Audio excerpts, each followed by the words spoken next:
रोज बनाओ शाही पनीर। हर किसी परिवार का कोई ना कोई पसंदीदा काम होता ही है जो वो साथ में करते हैं। हमारे रोहिरा परिवार का सबसे पसंद का काम था खाना। हाँ, सही सुना आपने। पूरा परिवार जब देखो बस पनीर की नई डिश खाने के बारे में ही सोचता रहता था। पूजा, आज तो छुट्टी का दिन है। चिली पनीर खाएंगे? हाँ मम्मी, मज़ा आएगा। और साथ में पनीर के रोल्स भी बना देना प्लीज़। अरे लेकिन कल ही तो मैंने शाही पनीर की सब्जी बनाई थी, फिर आज चिली पनीर। हाँ मम्मी, पनीर की अलग अलग डिश खाने में हमें बड़ा मज़ा आता है। अरे रोज रोज इतना भारी खाना खाकर आप लोग थक नहीं जाते? आज कुछ हल्का सा बना देती हूँ। मसाला खिचड़ी कैसी रहेगी? अरे नहीं नहीं, मसाला खिचड़ी कौन खाता है। तू तो चिल्ली पनीर ही बना दे बहू। मैं 1 किलो पनीर ले आया हूँ बहू, ये ले। आप तो ले आए, लेकिन मुझसे इतनी मेहनत नहीं होती बार बार पनीर बनाने की। चलो जल्दी बना दो ना। आज एक नई फिल्म भी आने वाली है टीवी पर, वो भी साथ में देखेंगे। नई फिल्म ये लोग देखेंगे और मेरा पूरा वक्त चिली पनीर और पनीर रोल्स बनाने में ही चला जाएगा। अरे क्या सोच रही है बहू, जल्दी कर। और सुन, बच्चों के लिए कम तीखा बनाना भले, पर मेरे लिए तो एकदम मसाले वाला तीखा बनाना चिल्ली पनीर। हाँ माँ जी, और कोई फरमाइश आपकी? ठीक है, अगर पूछ ही रही है तो साथ में सबके लिए ना शिकंजी भी बना देना। और मेरे लिए लाल शरबत प्लीज़। हे भगवान, इस घर में तो पूछना भी मना है कुछ। पूजा के घर वालों का खाने का प्रति प्यार इतना था कि उन्हें रोज कुछ अलग अलग खाने की इच्छा होती रहती थी। लेकिन इन सब में थक जाती थी पूजा, क्योंकि इन सारे पकवानों को बनाने में वक्त भी तो इतना ही जाता था। आज ये आलू टिक्की चाट खाना ज़रूरी था क्या? अब तीखा नहीं लग रहा है? अरे मम्मी, साथ में पपड़ी चाट बन जाता तो मज़ा ही आ जाता। अरे मम्मी, आपने मसाला पापड़ नहीं बनाया, मैंने कहा था आपको बनाने को। अरे मसाला पापड़ बनाने में कौन सी देर लगती है, अभी बना देगी मम्मी। बहू, मसाला पापड़ बना ही रही है तो मेरे लिए 1 कप चाय भी रख देना। अरे चाय तो मुझे भी पीनी है, 1 कप मेरे लिए भी रख दियो। और मेरे लिए जानती हूँ, लाल शरबत। और तुम दोनों के लिए लस्सी। और कुछ लाना है? नहीं मम्मी, आज हम बस ये हल्का चाट ही खाएंगे। हाँ बेटा, बहुत हल्का है सच में ये चाट तो। इसमें तो बस आलू की टिक्की, छोले, 3 तरह की चटनियाँ, दही, बूंदी और सेव ही तो है, और कुछ नहीं है। टिक्का, मैंने कहा था ना, आलू टिक्की चाट हल्की रहती है रात के खाने में। अरे वो देखो, आउट हो गया। यहाँ मैं क्लीन बोल्ड होने लगी हूँ, वो किसी को नहीं दिख रहा। वैसे तो हर गृहिणी को अपने परिवार के लिए खाना खिलाना, खाना बनाना दोनों ही बहुत पसंद होता है। लेकिन जब परिवार अपने साथ साथ औरों के लिए भी आपसे खाना बनवाते हैं तो आपकी हालत भी शायद पूजा की तरह ही हो जाएगी। हाश, अब जाकर पूरी रसोई साफ हुई है। अब थोड़ी देर आराम कर लेती हूँ। रोज़ रोज़ इनके लिए पकवान बना बना कर तो मेरी कमर ही अकड़ गई है। अरे पूजा, देख तो कौन आया है।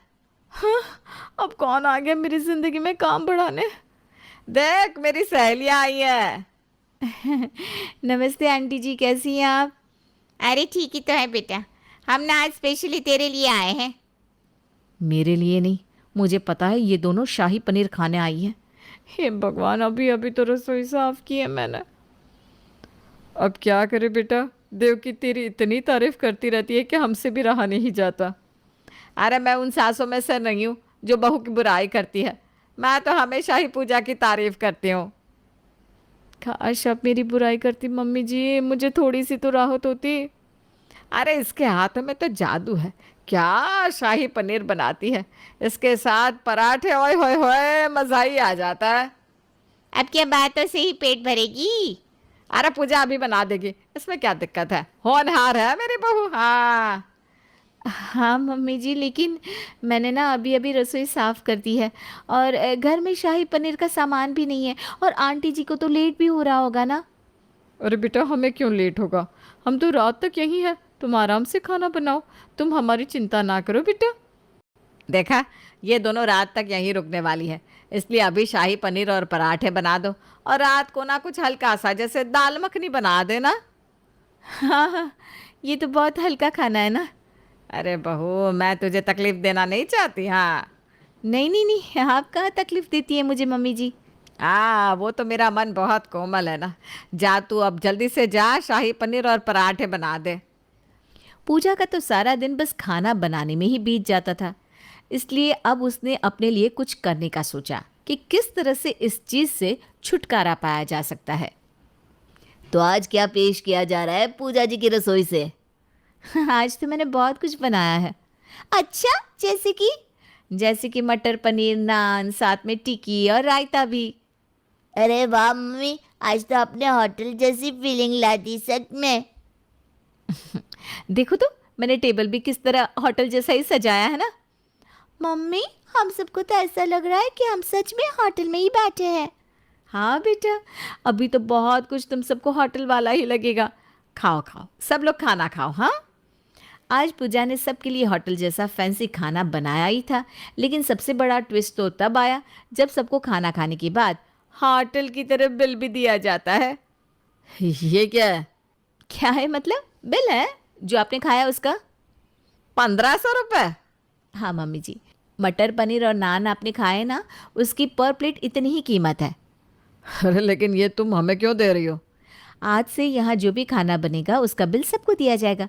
रोज़ रोज़ इतना फैंसी खाना बनाकर मुझे क्या मिलता है? कुछ भी नहीं।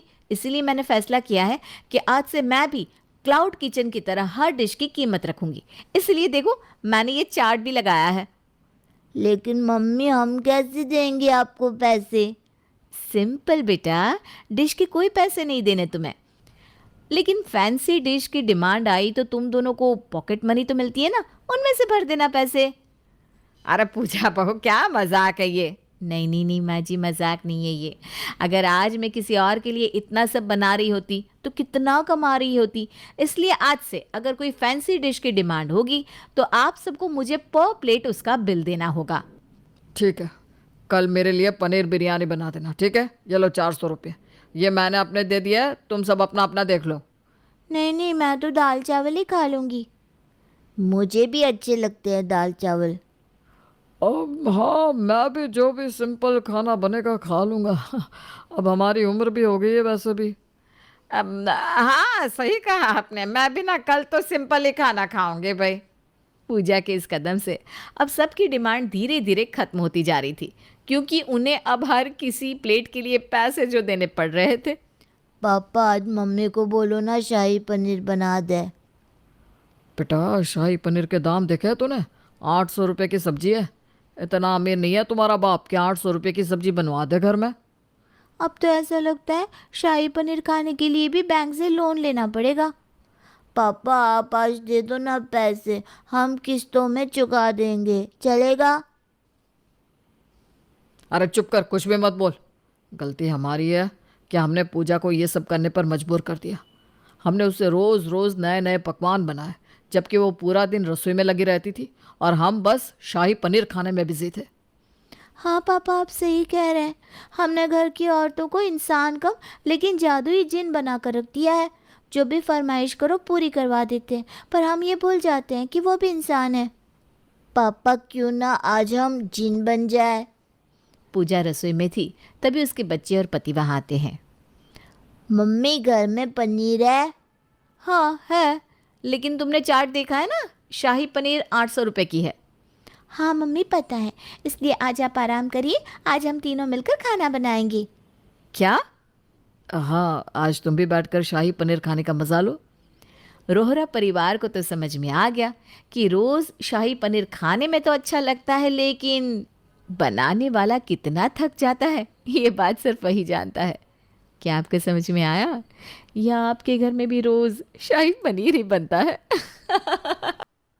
कमला दीदी, तुम्हारी ये सब्जी की रेसिपी तो सच में लाजवाब है। इतने सालों बाद भी वही स्वाद है। धन्यवाद कोकिला। और तुम्हारे हाथ की मिठाई, उसकी तो बात ही अलग है। आज भी सब तुम्हारी मिठाई के दीवाने हैं। बिंदिया, याद है जब हम बचपन में यहाँ कूद कूद कर खेला करते थे? हाँ चंदन भैया, वो दिन भी क्या दिन थे। अब तो बस काम और जिम्मेदारियों में उलझे रहते हैं। करण, तुम भी तो हमारे साथ ही थे, तुम भी कुछ बोलो। हाँ, पर अब पुरानी बातें सोचकर क्या फ़ायदा। आज का क्या प्लान है ये बताओ। मैं सोच रही थी हम सब मिलकर शाम को बाहर चले। बहुत दिनों से एक साथ वक्त नहीं बिताया ना। Good idea. माँ, आज खाना जल्दी बना लेना, हम शाम को बाहर जाने का प्लान बना रहे हैं। अरे वाह, ये तो बहुत अच्छा आइडिया है। दीदी, हम भी साथ चलेंगे, क्या कहती हो? हाँ हाँ, क्यों नहीं, सब मिलकर मजे करेंगे। घर में हर तरफ हंसी ठिठोली का माहौल था और सभी खुश दिखाई दे रहे थे। लेकिन खुशहाल माहौल अचानक बदल गया जब नरेश चंद्र और मनमोहन घर में आए। मनमोहन, ये क्या कर दिया तुमने? दुकान के हिसाब में इतनी बड़ी गलती कैसे हो गई, और उसके चक्कर में ये नुकसान? भैया मैंने कुछ नहीं किया, वो गलती मुझसे नहीं हुई है। नहीं, ये तुम्हारी ही लापरवाही की वजह से हुआ है। भैया मैं सच कह रहा हूँ, मैंने सब ठीक से किया था। मुझे नहीं पता ये नुकसान कैसे हो गया। आगे से ध्यान रखना, ये चीज दोबारा कभी ना हो। कमला और कोकिला भी रसोई से बाहर आकर देखती है कि माहौल गर्म हो चुका है। अरे कभी कभी नुकसान हो जाता है, कोई बात नहीं, इसमें इतना लड़ने वाली क्या बात है। अरे लड़ नहीं रहा हूं, समझा रहा हूं। बड़ा हूं तो समझाने का हक तो रखता हूं ना। हाँ हाँ ठीक है, पर अब शांत हो जाओ, आराम से बैठो, मैं चाय लेकर आती हूँ। कुछ दिन गुजरते हैं और चंदन की शादी तारा नाम की लड़की से तय हो जाती है। शादी के दौरान उन दोनों भाइयों का दुकान पर भी जाना नहीं हुआ और लड़ाई भी नहीं हुई, वरना हर दूसरे दिन बहस चलती रहती। भैया मैंने तुम्हारे लिए सबसे खूबसूरत शेरवानी चुनी है, तुम इसे पहनकर बहुत अच्छी लगोगी। और मैंने सारी सजावट की देख रेख की है। हमारा घर बिल्कुल शादी के लिए तैयार है। हाँ करण, और सोचो कितनी मस्ती करेंगे हम सब मिलकर। मेरी बहू आ रही है, अब तो घर में और भी रौनक होगी। आपकी बहू मतलब मेरी बहू नहीं है क्या वो? चंदन मेरा बेटा नहीं है क्या? अरे भाई हाँ हाँ, हमारी बहू, मैंने तो यूं ही बोल दिया था। सही कहा तुमने कोकिला, तारा हमारी बहू है। चंदन की शादी में सभी लोग बहुत खुश थे और उत्साहित भी। उसकी शादी बहुत अच्छे से निपट गई और तारा उनके घर की बहू बनकर आ गई। मेरी भाभी सबसे प्यारी। बिल्कुल सच कहा, जैसा नाम वैसा मुखड़ा, एकदम तारा। Best bride ever. अच्छा बस बस, तारीफ जरा कम करो, नजर लगाओगे क्या मेरी पत्नी को? चल बड़ा आया नजर लगाओगे वाला। सब हंसने लगे। उनके घर की खुशियों में चार चांद लग गए थे, सब ठीक चल रहा था। लेकिन फिर एक दिन, मनमोहन, ये बिजली का बिल देखो, इतना ज्यादा कैसे आ गया? भैया आप हमेशा टीवी देखते रहते हो इसलिए बिल ज्यादा है। अरे मैं नहीं, तुम हर समय एसी चलाते हो इसलिए बिल इतना आया है। आप हमेशा पंखा चलाते हो भैया, इसलिए बिल बढ़ गया है। नहीं, ये सब तुम्हारी वजह से हुआ है। ये तुम्हारी लापरवाही की देन है। अरे नहीं भैया, ये आपकी ही गलती है, मैं तो हमेशा सावधानी रखता हूँ। बात अब और भी ज्यादा बढ़ने लगी और कमला और कोकिला बीच बचाव करने आ गई, पर उनकी बहस रुकने का नाम ही नहीं लेती। अरे क्या हो रहा है, क्यों लड़ रहे हो दोनों? आप लोग थोड़ा शांति से बात करो ना। नहीं, इसकी लापरवाही की वजह से घर और दुकान दोनों जगह नुकसान हो रहा है। अच्छा लड़ो मत, आराम से बैठकर बात करो। भैया मैंने कुछ गलत नहीं किया, आप ही हमेशा मुझे गलत समझते हो। अरे तुम ही सब खराब कर रहे हो, क्यों समझते नहीं हो ये बात? अरे चुप हो जाओ, बच्चे देख रहे हैं। दीदी, इन्हें समझाना बेकार है। पता नहीं क्या हो गया है पिछले कुछ समय से दोनों को। हुआ यह है कि अब तुम्हारा पति शायद काम नहीं करना चाहता, इसलिए दुकान के सारे काम बिगाड़ रहा है। ऐसा कुछ नहीं है, मैंने कोई काम बिगाड़ा नहीं है। अरे पर यह भी तो हो सकता है कि वो किसी और की गलती हो। आप लोगों की दुकान में एक मुनीम जी भी तो है ना, उनसे बात करिए। मुनीम जी पिताजी के समय के काम करने वाले हैं, मैं उनकी ईमानदारी पर शक नहीं कर सकता। हाँ लेकिन मुझे भला बुरा कह सकते हो? हाँ, क्योंकि तुम कभी काम ढंग से सीख ही नहीं पाए। याद नहीं है पिताजी कितना मारा करते थे तुम्हें काम के लिए? मार तो आपको भी अच्छी पड़ती थी। हाँ, लेकिन मैं मार खाकर सीख तो गया, तू सीख ही नहीं पाया। पिताजी सही कहते थे, तेरा कुछ नहीं होगा। अब आप मेरे बच्चों के सामने मेरी बेइज्जती कर रहे हो भैया। बेइज्जती उनकी होती है जिनकी इज्जत होती है। बस बहुत हो गया, चलिए खाना लग रहा है, खाना खाइए। पर भाभी। नहीं अब कोई बात नहीं, जितनी बात होगी उतनी बढ़ती जाएगी। खत्म करो और चल के खाना खा लो। उस समय तो वो लोग खाना खाने चले जाते हैं, लेकिन 2 दिन गुजरे नहीं और फिर से लड़ाई शुरू हो गई, और इस बार ये लड़ाई काफी बड़ी थी। तुझे आखिर मुझसे दुश्मनी क्या है ये बता। दुश्मनी मुझे नहीं आपको है, इसीलिए आपको लगता है कि दुनिया जहां के सारे गलत काम मैं ही करता हूं। मैंने तुझसे नया माल लाने को कहा था क्योंकि वो मार्केट में अभी कहीं नहीं है, लेकिन हमारी दुकान में आने से पहले वो सामने वाली दुकान में आ गया। ये कैसे हुआ? अरे मुझे क्या पता। क्या मालूम उन्हें किसने बताया? हाँ, तुझे तो कुछ पता ही नहीं है। लेकिन अब एक बात मैं तुझे बता देता हूँ, और ये कान खोल कर सुन ले, वरना फिर कहेगा मुझे ये नहीं पता था। हमारा बहुत बड़ा नुकसान हो गया है, सारे ग्राहक उधर जा चुके हैं, और इसकी वजह तू है। अरे ये भी तो हो सकता है कि उन्हें आपने बताया हो। हाँ? तू मुझ पर इल्जाम लगा रहा है? मैं भला ऐसा क्यों करूंगा? मैं अपनी ही दुकान का नुकसान क्यों करूंगा? तो ये बात आप मेरे बारे में क्यों नहीं सोच रहे? मैं अपना नुकसान क्यों करूंगा? क्या पता तुझे कोई लालच मिल गया हो। तुझे याद है ना, तू जॉब करने निकला था, पर जब वो तुझसे हुई नहीं तो तू दुकान पर आकर बैठ गया। अब यहां से कुछ बेहतर मिल गया होगा तो उधर चल दिया। मैंने कभी अपनी जिंदगी में भी नहीं सोचा था कि आप मुझ पर इतना बड़ा लांछन लगाओगे। मैंने भी कभी जिंदगी में नहीं सोचा था कि तू ऐसा काम करेगा। अब मैं तेरे साथ काम नहीं कर सकता और ना ही रह सकता हूँ। झगड़ा आज है, कल नहीं होगा। इतनी सी बात पे बंटवारा कौन करता है? नहीं कमला, अब हम लोग साथ नहीं रह सकते। बंटवारा हो जाना ही चाहिए, वही बेहतर है। बात सिर्फ आप दोनों की नहीं है, आपके परिवारों की है। पापा प्लीज डोंट डू दिस। हाँ पापा, ऐसा ना करो।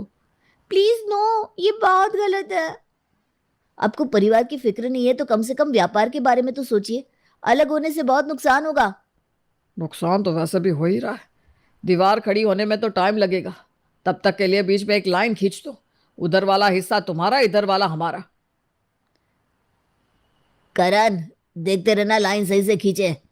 सब लोग मना करते रहे, लेकिन नरेश चंद्र और मनमोहन ने किसी की नहीं सुनी। बंटवारा हो चुका था। वो दोनों तो ऐलान करके अपने अपने कमरे में चले गए, पर घर में मातम छा चुका था। ये क्या हो गया? ऐसा तो मैंने सपने में भी नहीं सोचा था। ये लोग पागल हो गए हैं। अरे पापा के बारे में कैसे बोल रहे हैं आप? तो और क्या बोलूं? झगड़े को सुलझाने के बजाय इतना बढ़ा दिया कि बंटवारा कर दिया। I can't believe this. पता नहीं हमारे घर को किसकी नजर लग गई है। हे भगवान, अब क्या होगा? कमला, चंदन, तुम लोग वहां खड़े क्या बतिया रहे हो? जाकर सो जाओ। कोकिला, करण, बिंदिया, तुम लोग क्या वहां सत्संग कर रहे हो? चलो इधर आओ फौरन। अगले दिन दोनों भाई दुकान पहुंचे तो दुकान का भी बंटवारा कर दिया। दुकान की ये वाली साइड मेरी है और वो वाली तेरी। ये वाली मेरी क्यों नहीं? इसमें ऐसा क्या खास है जो खुद रख रहे हो? अरे सामान बराबर बराबर बांट दिया जाएगा, साइडों में कोई फर्क नहीं है। लेकिन ये तुझ मंद बुद्धि को भला कहाँ से समझ में आएगा? भैया, इस बाजार में मेरी भी कुछ इज्जत है, तमीज से बात करिए, वरना मैं भी लिहाज भूल जाऊंगा। अरे आप दोनों को क्या हो गया है? ये आप कैसी बात कर रहे हैं? इस दुकान का बंटवारा हो रहा है मुनीम जी, और ये आपका काम है कि इस दुकान का सारा सामान आप आधा आधा बांट दे, पूरे न्याय के साथ। बात यह खुद भी कर सकता था, लेकिन मुझ पर किसी को भरोसा नहीं होगा ना। किसी का क्या मतलब है? मेरा नाम लेकर बात करिए ना। हाँ, मुझे भरोसा नहीं होगा। मुनीम जी, आप सामान बांटिए। पर ये दुकान आपके पिता की विरासत है, आप लोग इसे बांट क्यों रहे हैं? अरे आपसे जितना कहा जा रहा है वो करिए, ज्ञान मत दीजिए। ठीक है। इधर दोनों ने दुकान का भी बंटवारा कर दिया था और उधर उनके बच्चे इस झगड़े को सुलझाने के बारे में बात कर रहे थे। पापा और बड़े पापा को समझाना तो नामुमकिन है, तो अब इसका हल कैसे निकलेगा? किसी भी समस्या का हल ढूंढने से पहले समस्या की असल वजह पता लगानी चाहिए। तो समस्या की असल वजह कैसे पता चलेगी? समस्या की असल वजह तो वहीं पता चलेगी ना जहां से समस्या शुरू हुई है, यानी कि दुकान। यस, तो कल मैं दुकान जाऊंगा और करण चाचा की जगह तू जाना। हमें पता लगाना ही पड़ेगा कि आखिर हुआ क्या है। ठीक है, कल चलते हैं और इस समस्या को सुलझाते हैं। अगले दिन चंदन और करण अपने अपने पिता को आराम करने को कहते हैं और खुद दुकान चले जाते हैं। बही खाते में कुछ तो गड़बड़ है। एक ही डेट की एंट्री अलग अलग पेन से क्यों है? इसका मतलब पापा सही कह रहे थे, गड़बड़ मुनीम ने की है। तो आज दुकान जल्दी बंद कर दो और मुनीम का पीछा करो, सब पता चल जाएगा। मुनीम जी, मैं घर जा रहा हूँ। मैं भी घर जा रहा हूँ, आप भी आज छुट्टी कर लीजिए। जैसा आप कहें। वो लोग दुकान बंद करके घर जाने का नाटक करते हैं, पर वहीं पर छुप जाते हैं। वो देखते हैं कि मुनीम सामने वाले दुकानदार से जाकर मिल रहा है। साला ये मुनीम, सब इसी के चक्कर में हुआ है। हमें उन दोनों को ये बात बतानी पड़ेगी। अरे कोई फायदा नहीं है। पहली बात तो वो हमारी बात पर विश्वास नहीं करेंगे, खास तौर पर मेरे पापा तो बिल्कुल नहीं करेंगे, क्योंकि उनको मुनीम जी पर अंधा भरोसा है। और दूसरी बात, वो दोनों एक दूसरे को इतना कुछ बोल चुके हैं ना कि अब उन्हें वापस मिलने के लिए एक धक्के की जरूरत होगी। क्या मतलब? चल मैं समझाता हूँ। चंदन अपना प्लान सबको बताता है। उस प्लान के तहत उन लोगों को आपस में लड़ना था ताकि नरेश चंद्र और मनमोहन को अपनी गलती का एहसास हो सके। मेरे वो काले वाले फॉर्मल जूते कहाँ हैं? पता नहीं। अरे हाँ, याद आया, वो अपने करण को दिए थे ना। मैंने दिए नहीं थे, उसने ले लिए थे। हाँ हाँ, एक ही बात है, मतलब उसी के पास है। करण, करण, क्यों चिल्ला रहे हो? जो तू कल मेरे काले फॉर्मल जूते लिए बैठा है ना, वापस कर वो। हाँ हाँ ठीक है, रुको। अरे जल्दी कर। ये लो पकड़ो। तुझे तमीज नहीं है क्या कि कोई चीज कैसे दी जाती है? अपनी चीज नहीं है तो उठा के फेंक रहा है। एहसान फरामोश, जैसा बाप वैसा बेटा। तो क्या बोल रहे हैं चंदन? अपने चाचा के बारे में ऐसा बोलते हैं? तो क्या हुआ?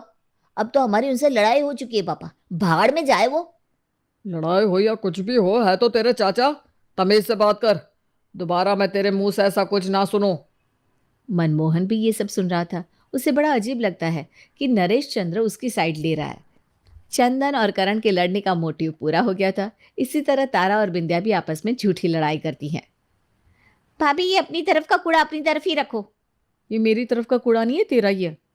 जो काम आपके ससुर ने किया वही आप भी कर रही हो। उन्होंने नुकसान के इल्जाम मेरे पापा पर डाल दिए और आप कूड़े का इल्जाम मेरे ऊपर डाल रही हो। बिंदिया, फालतू की बातें मत करो। जरा सा कूड़ा ही तो है, समेट लो। पर वो उनकी साइड का है ना पापा। ये क्या है, इनकी साइड उनकी साइड? छोड़ो, समेट लो। मनमोहन की ये बात सुनकर नरेश चंद्र को भी हैरानी होती है। उसी रात चंदन के कहने पर कमला तबीयत खराब होने का नाटक करती है। अब तुम्हें क्या हो गया कमला? चंदन, जल्दी से एम्बुलेंस बुला बेटा। फोन नहीं लग रहा पापा। अरे तो जल्दी कुछ और इंतजाम कर। क्या हो गया? मम्मी की तबीयत बहुत ज्यादा खराब है और एम्बुलेंस भी नहीं मिल रही है। करण, तेरा दोस्त यहीं पास में रहता है ना, उसके पास कार है, उसे बुला कर ले आ जल्दी। अरे इनके लिए मैं क्यों कार बुलाऊं? ये तो हमारे दुश्मन है। अरे थप्पड़ पड़ जाएगा अगर दोबारा ऐसी बात करी तो। चल फोन लगा। सॉरी, लगाता हूँ। नरेश चंद्र मनमोहन को थैंक यू कहना चाहता था, लेकिन उसका ईगो बीच में आ गया और वो कुछ नहीं बोल पाया।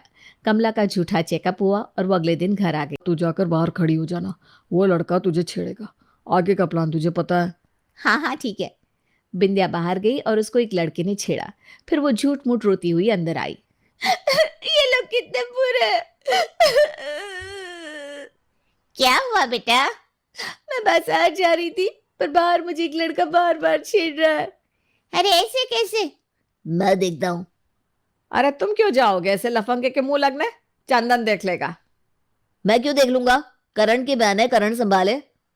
बिंदिया तेरी बहन नहीं है क्या? पागलों जैसी बात ना कर।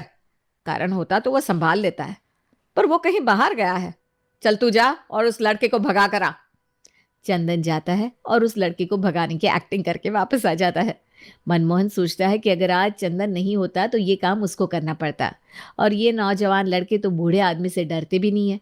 फिर पता नहीं बिंदिया का क्या होता। एक दिन नाश्ते के समय, पापा आपने बहुत अच्छा किया जो बंटवारा कर दिया। पहले कितनी चक्कर चक्कर होती थी, अब हम आराम से बैठते हैं और बातें करते हैं। सही कहा आपने। चाचा जैसे एहसान फरामोश आदमी से तो दूर रहना ही बेहतर है। अबे चुप रहो तुम लोग, चुपचाप खाना खाओ। बकवास किए जा रहे हो। पता भी है कि उसने क्या क्या किया है इस घर के लिए, बस बोले जा रहे हो। बड़े पापा को बस बातें बनानी आती है और कुछ नहीं। मैंने तुझे यही संस्कार दिए कि बड़ों के बारे में ऐसे बोले, और वैसे भी तू उनके बारे में कुछ नहीं जानता, इसलिए चुप रहा कर। नरेश चंद्र नाश्ता करके दुकान के लिए निकल जाता है, पर तभी उसे किसी काम से वापस आना पड़ता है। उसी समय करण बाहर जा रहा था। नरेश चंद्र दहलीज से ठोकर खाकर गिर पड़ता है। मनमोहन को लगता है कि करण ने उसे धक्का दिया है। वो जाकर करण को मारने लगता है। तेरी इतनी हिम्मत कि तू मेरे भाई को गिराएगा? तूने समझ क्या रखा है? आज मैं तुझे मार मार कर तेरी जान ले लूंगा। अरे आप क्या कर रहे हैं? छोड़िए उसे। अरे बस करो मनमोहन। रुक जाओ मनमोहन, उसने कुछ नहीं किया। मैं दहलीज से टकरा कर गिरा था। ओ अच्छा, आप ठीक तो है ना भैया? हाँ मैं बिल्कुल ठीक हूँ।